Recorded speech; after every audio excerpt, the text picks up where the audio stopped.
नमस्कार। चर्चा में है एक बार फिर आप सभी का स्वागत है। मैं हूं संजय उपाध्याय।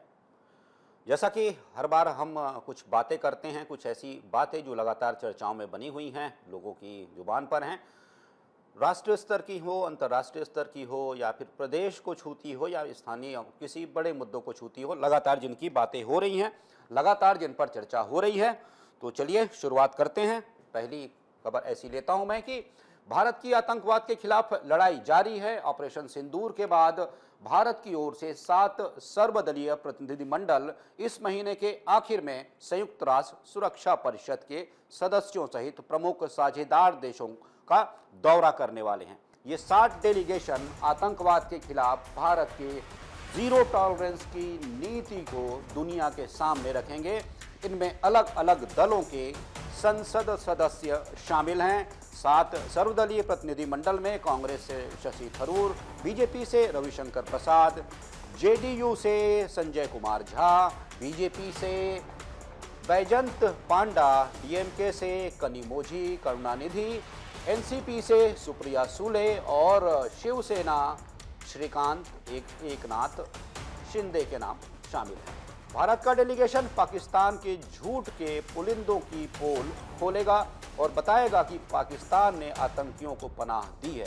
भारत के पास इसके पुख्ता सबूत हैं। ऑपरेशन सिंदूर को पाकिस्तान में पनप रहे आतंकवाद को खत्म करने के लिए लॉन्च किया गया था। इस दौरान पीओके के 9 आतंकी ठिकानों को निशाना बनाया गया, जिसमें 100 से ज़्यादा आतंकवादी मारे गए। पाकिस्तान लगातार ये कह रहा है कि उसने देश से आतंकवाद को बहुत साल पहले ही खत्म कर दिया है। अब भारत इस झूठ को दुनिया के सामने बेनकाब करेगा और पाकिस्तान में आतंकवादी ग्रुप्स के होने का सबूत भी देगा। भारत का ये प्रतिनिधिमंडल दुनिया को बताएगा कि कैसे पाकिस्तान ने आतंकवाद को बढ़ावा दिया और उन्हें भारत के खिलाफ यूज़ किया, उनका दुरुपयोग किया। उपयोग तो नहीं कहा जा सकता। तो ये तमाम विषय हैं जिस पर कि एक कहा जा सकता है कि अभी भी ये लड़ाई जो है दूसरे मोर्चे पर ही सही, लेकिन ये जारी है। प्रतिनिधिमंडल में कौन कौन है आप तस्वीरों में भी देख रहे हैं। सुनते हैं क्या कहा जा रहा है।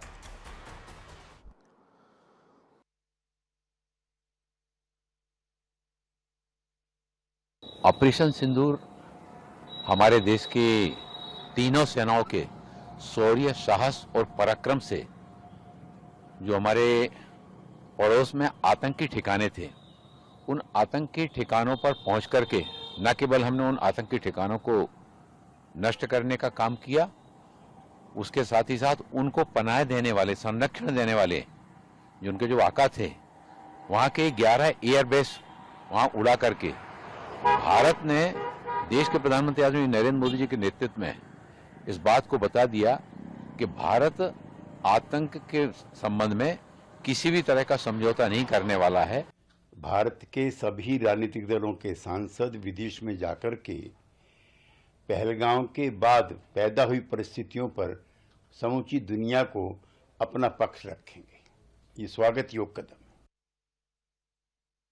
तो जब इस बार पहलगाम में आतंकवादियों ने हमला किया, बेरहमी से हमारे नागरिकों को मारा, तो तब 25 अप्रैल को, कि ये तो हादसा 22 को हुआ, 25 अप्रैल को मैंने प्रेस कॉन्फ्रेंस की और मैंने 2 मांगे की वहाँ।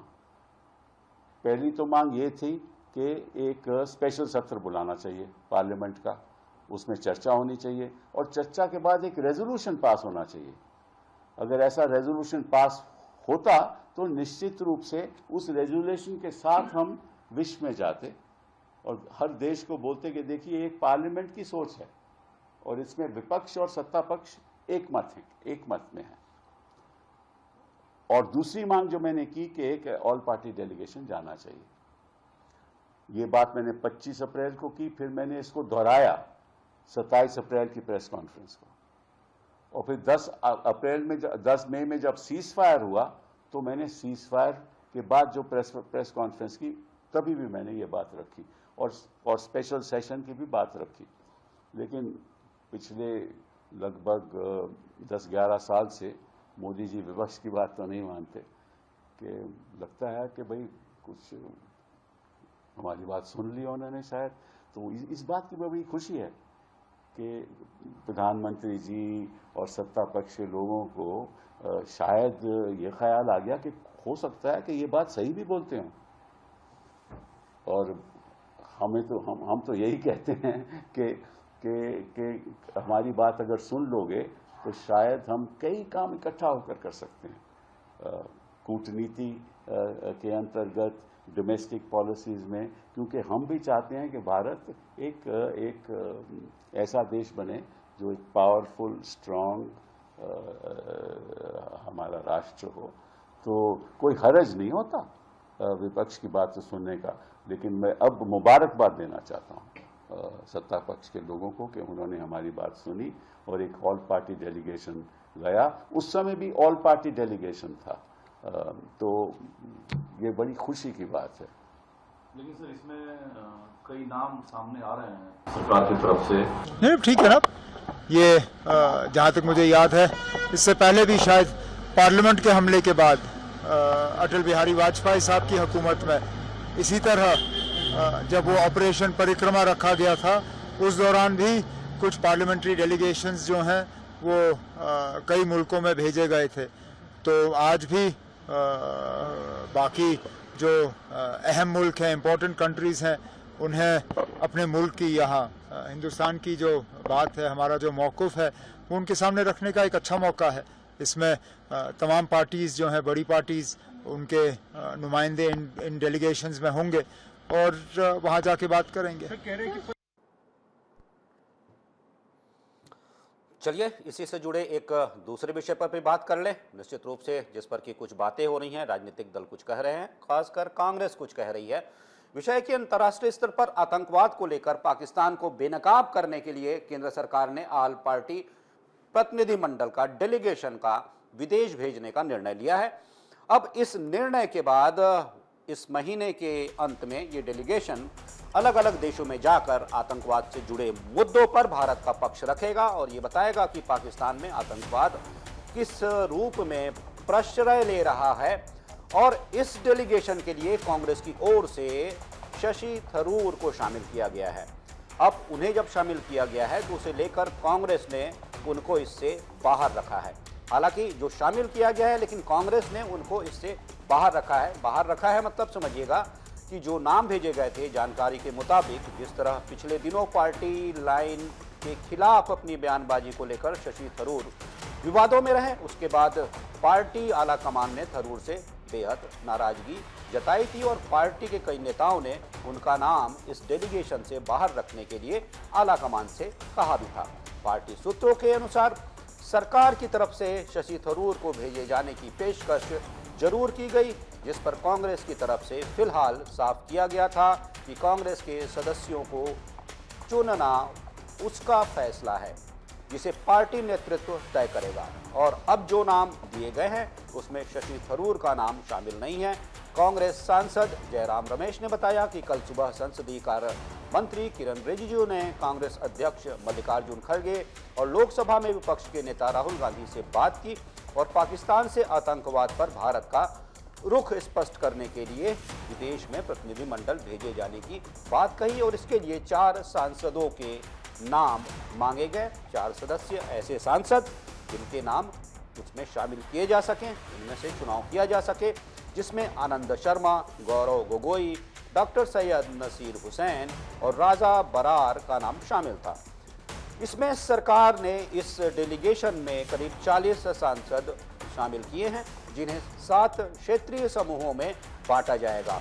हर एक समूह में, ग्रुप में 7 से 8 सदस्य जो कि सांसद हैं शामिल होंगे, ऐसा बताया जा रहा है, ऐसी उम्मीद की जा रही है। और वे 22-23 मई से शुरू होने वाली 10 दिवसीय इस यात्रा कहिए या फिर कहिए एक जो रणनीतिक एक कार्य किया जाना है, अलग अलग देशों में जाकर उन देशों का वो दौरा करेंगे जहां के लिए उन्हें नामित किया गया है। प्रतिनिधिमंडल के साथ विदेश मंत्रालय के एक अधिकारी भी जाएंगे, ऐसी बातें सामने आ रही हैं। तो ये पूरा विषय है जिसमें कि शशि थरूर के नाम को लेकर बातें हो रही हैं। सुन लेते हैं क्या कहा जा रहा है। देखिए, कांग्रेस जिस स्तर पे इस ऑपरेशन सिंदूर के पहले और ऑपरेशन सिंदूर जो अब ये घटना होने के बाद जो व्यवहार कर रही है वो न कांग्रेस के लिए ठीक है और न कांग्रेस जहाँ जहाँ है उस राज्य के लिए ठीक है। मेरा मानना है कि ये राजनीति करने का विषय नहीं है, ये बड़प्पन है कि भारत की सरकार सभी पार्टियों से कुछ लोगों को समाहित कर रही है। अगर इस तरह की छोटी बात वो करेंगे तो देश की जनता उनका संग। हमने पत्र लिखकर उनको पूरा समर्थन दिया है इसको कि हम भी हमारे सांसद जरूर जाएंगे साथ में। हमने अपने कुछ नाम भी भेजे थे। ये एक मुहिम ऐसी है जो पूरी राष्ट्र की मुहिम है, किसी एक पार्टी या किसी सरकार की नहीं है, देश की मुहिम है। अब बात करते हैं छत्तीसगढ़ के कथित चर्चित शराब घोटाले की, जिसमें कि आज एक बड़ी कार्रवाई हुई है। छत्तीसगढ़ में शराब घोटाले केस में शनिवार सुबह एसीबी ईओडब्ल्यू की टीम ने सुकमा, जगदलपुर, दंतेवाड़ा, अंबिकापुर और रायपुर में एक साथ छापेमारी की, रेड की। 5 जिलों के करीब 15 से ज्यादा ठिकानों पर कार्रवाई चल रही है। बताया जा रहा है कि जिन जगहों पर रेड की गई है वे सभी ठिकाने पूर्व मंत्री कवासी लखमा से कहीं न कहीं जुड़े हुए लोगों के हैं। रायपुर के देवेंद्रनगर में शहीद हेमू कलानी वार्ड स्थित जी नागेश्वर राव और जी श्रीनिवास राव के घर भी छापा पड़ा है।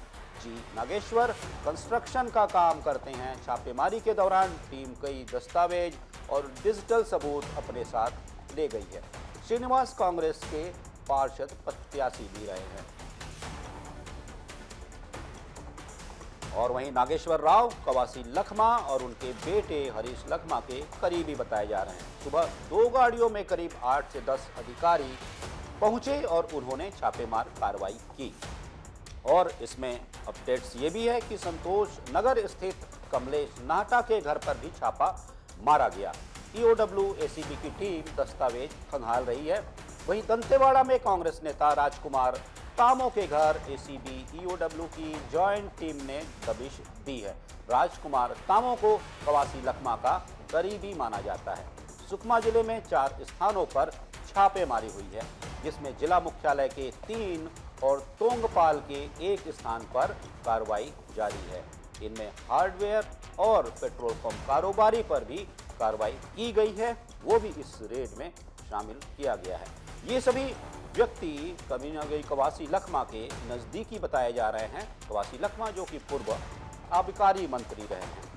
वहीं अंबिकापुर में भी कार्रवाई की गई। यहाँ पर भी टीम ने कपड़ा व्यवसाय से जुड़े फर्म पर छापेमारी की है और ठिकानों की जांच की है और बताया जा रहा है कि कुछ दस्तावेज भी जब्त किए गए हैं। इस फर्म का नाम पहले भी चर्चित रहा है और डीएमएफ घोटाले में भी आ चुका है।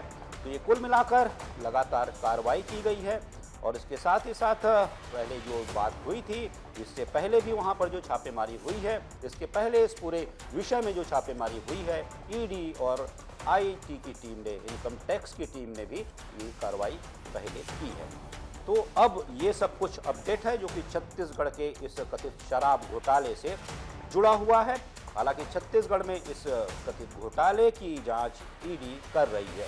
ईडी ने एसीबी में एफआईआर दर्ज कराई है। दर्ज एफआईआर में 2000 करोड़ रुपए से ज़्यादा के घोटाले की बात कही गई है। ईडी ने अपनी जांच में पाया कि तत्कालीन भूपेश सरकार के कार्यकाल में आईएएस अफसर ने ये सब कुछ घोटाला किया, जिसमें आबकारी विभाग के एमडी भी शामिल थे।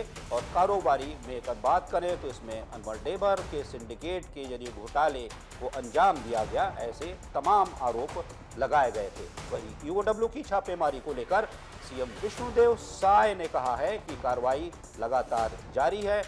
शिकायतें मिलने के बाद केंद्रीय और राज्य की एजेंसियां जांच कर रही हैं। जो भी दोषी पाया जाएगा उसे सजा दी जाएगी। चलिए सुन लेते हैं क्या कह रहे हैं मुख्यमंत्री। एसीबी टीम 9 बजे पहुंचा रायपुर से।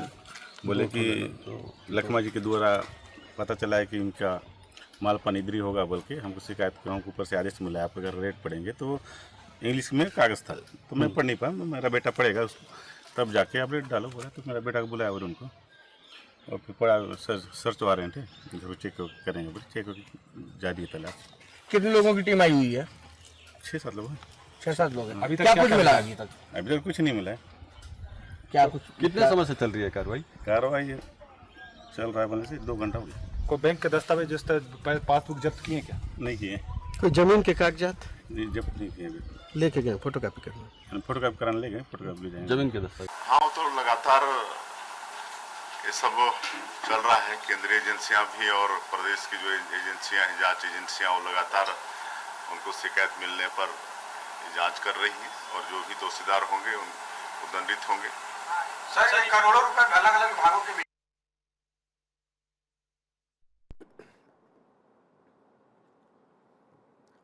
तो अब वहीं एक और खबर जो कि काफ़ी चर्चा में है, वो है छत्तीसगढ़ के नए डीजीपी के लिए बातें सामने आ रही हैं, जिसमें कि यूपीएससी से 3 अधिकारियों के नामों को क्लियरेंस मिल गई है, ऐसा बताया जा रहा है। विभागीय सूत्रों के अनुसार छत्तीसगढ़ के स्थायी डीजीपी बनने की रेस में आईपीएस अरुण देव गौतम के अलावा आईपीएस पवन देव और आईपीएस जीपी सिंह का नाम शामिल है, ऐसा बताया जा रहा है। और सरकार जून में स्थायी डीजीपी नियुक्त कर देगी, ये भी बातें सामने आ रही हैं। वर्तमान में डीजीपी की जिम्मेदारी, उत्तरदायित्व आईपीएस सीनियर आईपीएस अरुण देव गौतम के पास है। सरकार ने गौतम को डीजीपी पद की अस्थायी जिम्मेदारी दी है। बताया जा रहा है कि आईपीएस अरुण देव गौतम के लिए प्रदेश के नेताओं की लॉबिंग की हुई है। वहीं आईपीएस पवन देव के लिए भी लॉबिंग की जा रही है। ये तमाम बातें जो हैं वो चर्चाओं में आती हैं और इसी रूप में हमारे सामने जब आ रही हैं तो हम आपको बता रहे हैं। इसी तरह हम ये भी देखते हैं कि आईपीएस जीपी सिंह के लिए भी नामों की चर्चा चल रही है और उन्हें भी इस रेस में शामिल बताया जा रहा है। मतलब इन 3 नामों में से माना जा रहा है कि एक नाम स्थायी डीजीपी के लिए तय कर दिया जाएगा, जैसा कि जून तक ये कर लिया जाएगा। ये निर्णय सरकार ले लेगी, ऐसा बताया जा रहा है, ऐसी खबरें मिल रही हैं। सूत्रों का कहना है कि अरुण देव का नाम सबसे टॉप पर है। ये जो जानकारी मिल रही है, इसमें कहा जा रहा है कि अरुण देव गौतम का नाम सबसे टॉप, अरुण देव का नाम सबसे टॉप पर है। और गृह विभाग के विश्वसनीय सूत्रों के मुताबिक यूपीएससी से सीएम सचिवालय फाइल और लेटर आ चुका है। हालांकि हम इसकी पुष्टि नहीं करते हैं, जैसी सूचना मिल रही है। जैसा मैंने कहा, चर्चाएं जो तैर रही हैं अलग अलग स्थानों पर, अलग अलग गलियारों में, हम उसकी बात कर रहे हैं। राज्य सरकार के और भी जो भी बातें सामने आ रही हैं, इसमें ये निर्णय ले लिया जाएगा। और जैसा मैंने पहले कहा कि जून महीने तक नए डीजीपी या फिर स्थायी डीजीपी के नाम का ऐलान कर दिया जाएगा, इसे सार्वजनिक कर दिया जाएगा। कुल मिलाकर यह जिम्मेदारी दे दी जाएगी। राज्य सरकार ने 4 फरवरी को आईपीएस अरुण देव गौतम को डीजीपी की अस्थायी जिम्मेदारी दी थी। इस संबंध में गृह विभाग के सचिव ने निर्देश जारी किया था, पत्र जारी किया था, जिस समय आईपीएस गौतम को डीजीपी बनाया गया था। उस समय उनके पास नगर सेना और नागरिक सुरक्षा नवा रायपुर के महानिदेशक लोक अभियोजन नवा रायपुर के संचालक की भी जिम्मेदारी थी। तो अब ये ठीक है, हमने कहा कि जैसी खबरें हैं, जैसी चर्चा हो रही है, जो गलियारों में चर्चाएं तैर रही हैं, वही सब कुछ है।